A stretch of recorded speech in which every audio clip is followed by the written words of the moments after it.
सन 2016 का 2 अक्टूबर सुबह सुबह उठ करके मार्कंडेय काटजू, जो कि पूर्व जस्टिस रहे हैं, उन्होंने एक ट्वीट किया और उस ट्वीट में वो कहते हैं कि गांधी से बड़ा धूर्त और पाखंडी व्यक्ति कोई नहीं था।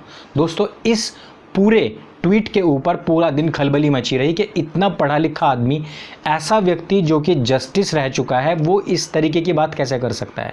दोस्तों, ये वो बातें होती हैं जो इंटेलेक्चुअल्स जानते हैं, गांधी के अंधभक्त नहीं जानते हैं, अहिंसा के अंधे पुजारी भी नहीं जानते हैं।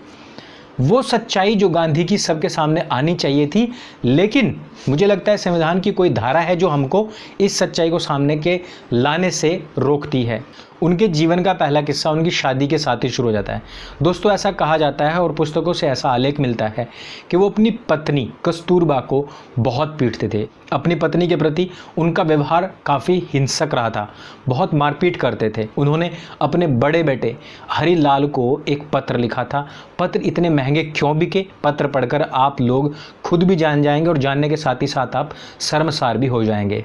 दोस्तों, दरअसल ये पत्र गांधी ने जून सन 1935 में अपने बेटे को लिखे थे। साल 2014 में इंग्लैंड में इन पत्रों की नीलामी की गई थी और गांधी के बड़े बेटे हीरालाल के चाल चलन को लेकर के वो खासे आहत थे।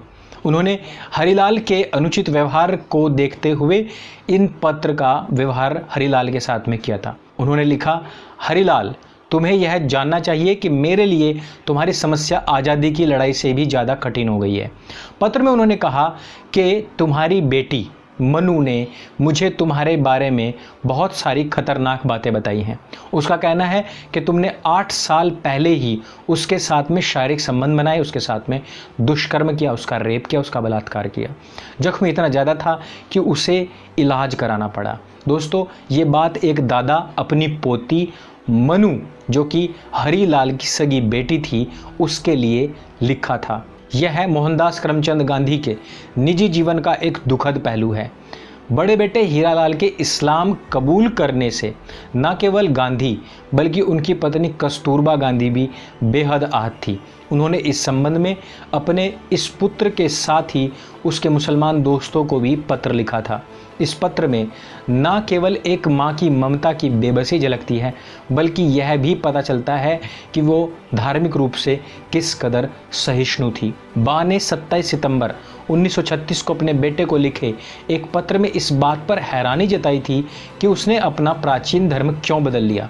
वह इस बात को सोच सोच कर भी बेहद दुखी थी कि उसके बेटे ने धर्म परिवर्तन करने के बाद में मांस का सेवन भी शुरू कर दिया होगा। ऐसे थे हमारे प्यारे मोहनदास करमचंद गांधी, जिन्होंने अपने पाखंड के चलते अपने बेटे के सब पापों को छिपाया, अपने पापों को छिपाया और छिपाई वो सच्चाई और छिपाया हमसे वो सच्चा इतिहास